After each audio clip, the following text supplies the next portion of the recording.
अब सवाल ये पैदा होता है कि अगर इस फिल्म डायरेक्टर को पहले से पता था कि इतना बड़ा मजहबी फ्रॉड हो रहा है तो इसकी इन्फॉर्मेशन इन्होंने गवर्नमेंट से क्यों छुपा कर रखी। हेलो अस्सलाम वालेकुम, welcome to reacts with Raja boy. तो भाई साहब, जैसा कि मैंने 2 दिन पहले कम्युनिटी पोस्ट करी थी, मुझे पता है मैं लेट हो गया हूं। मैंने 2 दिन के बाद वीडियो बनाई, वरना मुझे बनानी थी वीडियो उसके अगले दिन ही, लेकिन भाई दूसरे दिन मतलब बहुत सारे काम होते हैं, इस वजह से लेट हो जाती है। लेकिन आप लोग के लिए फाइनली मैंने केरला मूवी को एक्सपोज कर दिया है।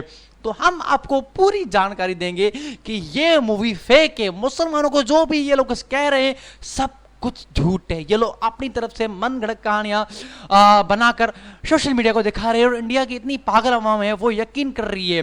तो आइए जानते हैं कि ये मूवी फेक कैसे है और इस मूवी का हशर क्या हुआ है।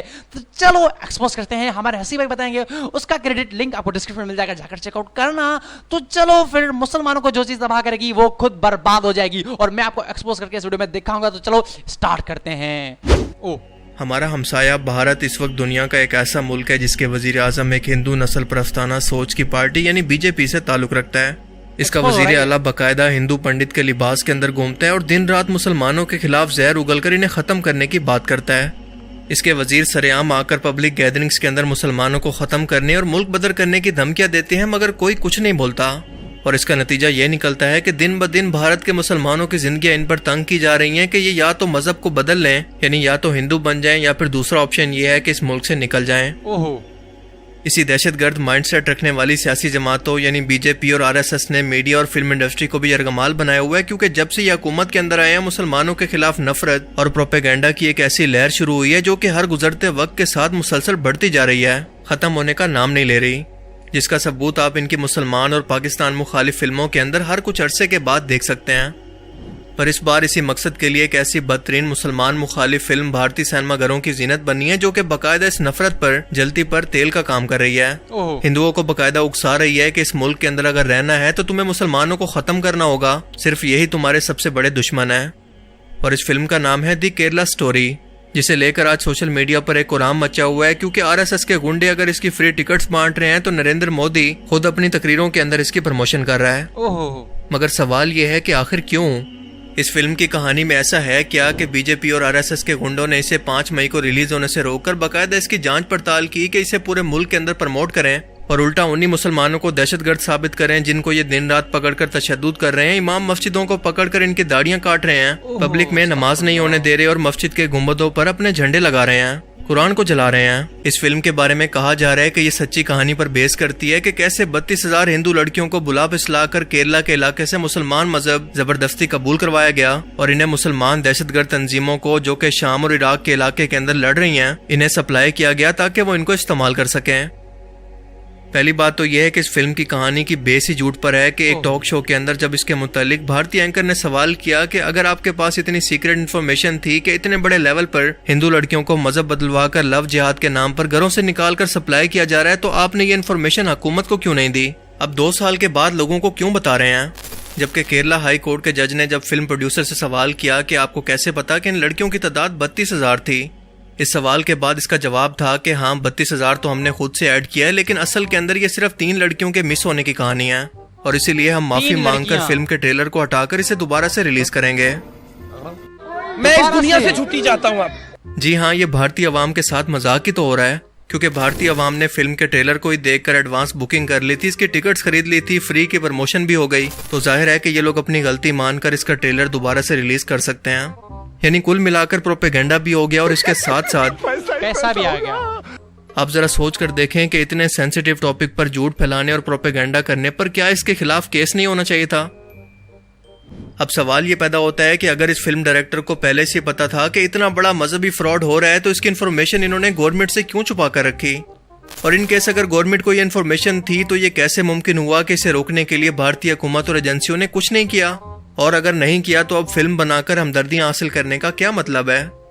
तो साबित हुआ कि ये एक टोटली फेक और मनगढ़ंत कहानी है जिसे सिर्फ और सिर्फ नफरत फैलाने के लिए बनाया गया है।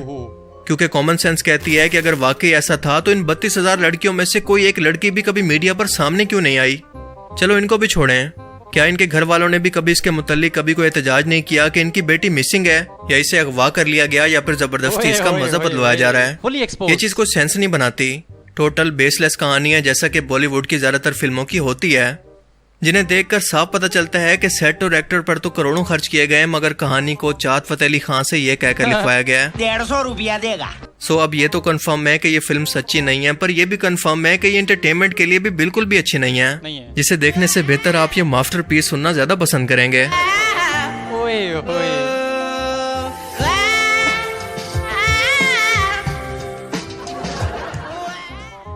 यानी कुल मिलाकर अगर मैं इस फिल्म को सिर्फ एक लाइन के अंदर एक्सप्लेन करने की कोशिश करूं तो दुनिया की अगर इस वक्त 100 इंतहाई बड़े लेवल की खच्चे हैं ना, उनमें से एक ये। बेकार डायरेक्शन, बेकार डायलॉग जिनके अंदर जरा भी इमोशन नहीं, और बिना सर पैर के कहानी जिसके अंदर जबरदस्ती मुसलमानों के खिलाफ नफरत को घुसेड़ा गया है।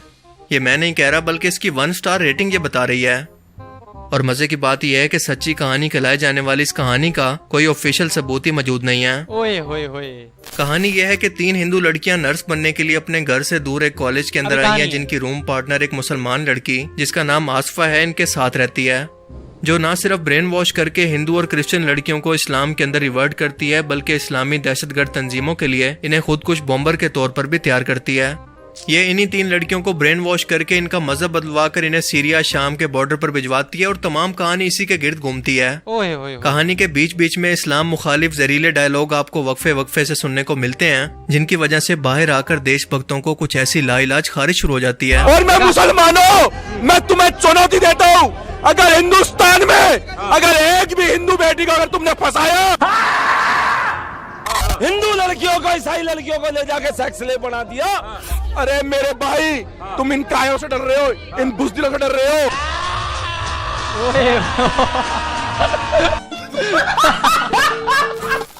जबकि फिल्म क्रिटिक्स जो कि बड़ी बड़ी ऑर्गेनाइजेशन हुआ करती हैं, इनके मुताबिक इसे 0 रेटिंग देनी चाहिए।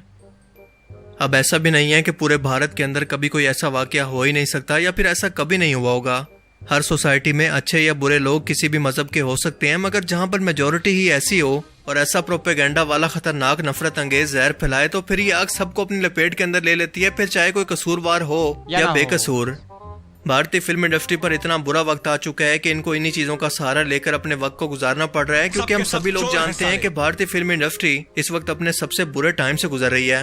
ये डाउनफॉल का शिकार है, क्योंकि हम सभी लोग जानते हैं कि बिना सर पैर के फिल्मों ने इसकी क्रेडिबिलिटी बिल्कुल खत्म कर दी है, खास तौर पर तारीख पर बनी फिल्म्स पर। इस वक्त क्योंकि इस्लामोफोबिया पूरी दुनिया के अंदर अरूज पर है, तो भारतीय सरकार भी इसीलिए खुलकर खेल रही है कि आलमी तौर पर इंसानी हकूक की तंजीमें भी मुसलमानों का नाम सुनकर तो कभी एक्टिव नहीं होंगी, बल्कि ब्लाइंड हो जाएंगी।